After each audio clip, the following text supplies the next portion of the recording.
So, what are photography and videography to me? I think people see cameras as tools.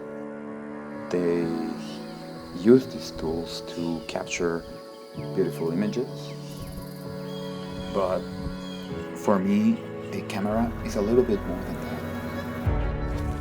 It is a way to express my emotions, but overall, it's a way for me to share my perspective of the world through an image.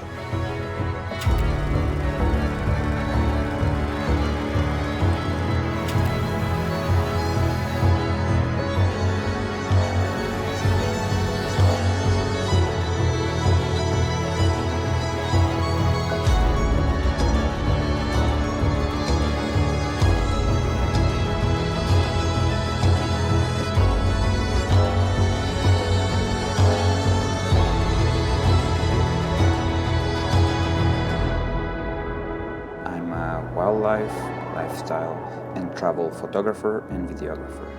And I hope that when people see my work, that they're inspired to go and discover our amazing world.